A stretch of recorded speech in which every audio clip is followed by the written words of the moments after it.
Yes, so the formal agreement with the Greens, which wasn't quite a coalition, but kind of like a coalition, broke down last week between the Scottish National Party, the SNP, and the Scottish Greens.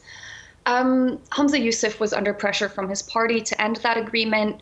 He was seen as being too responsive to the Greens' needs, too focused on their issues, such as kind of equalities issues and environmental issues.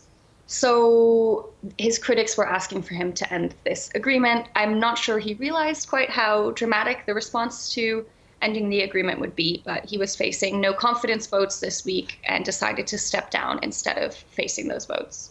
Well, he says he intends to remain as First Minister until a new SNP leader is chosen. When might that happen and who might that be? Yeah, so it's a little bit of a tricky thing he's done. He says he intends to resign as First Minister, right, which gives the SNP time to elect a new leader. That might be anywhere from kind of 4 to 6 weeks before the SNP would elect a new leader, depending on whether it's going to be a contested vote or not.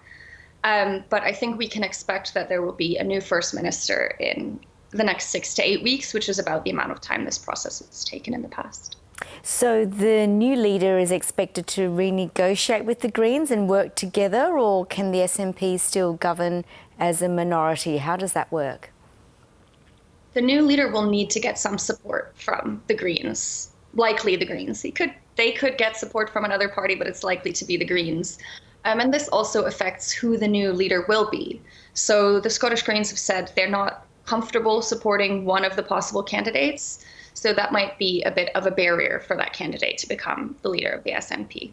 Has there been any talk on the candidates and who might be the new leader? Yeah, so we have two main candidates. So John Swinney, who is a longtime kind of cabinet secretary, was once SNP leader in the past, in the early 2000s. And then we have Kate Forbes, who also ran against Humza Yousaf just a year ago. John Swinney sits more on the kind of continuity side of the party, more to the centre-left, whereas Kate Forbes sits more to the centre-right of the party. So there's an ideological divide there, as well as a kind of age divide and a divide on their perspective on the government at the moment. And do you think the new leader of the SNP will most likely become the next First Minister? How will they be selected? Yes, it's likely that they will become the next First Minister.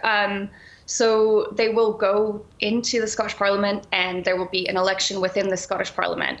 And they will need a simple majority of votes in the Scottish Parliament. But they will likely get the backing of the Greens at some point, probably based on some sort of negotiation between the parties. And they are likely to be elected through that process. So there's not likely to be another Scottish election, which I know some people have been talking about.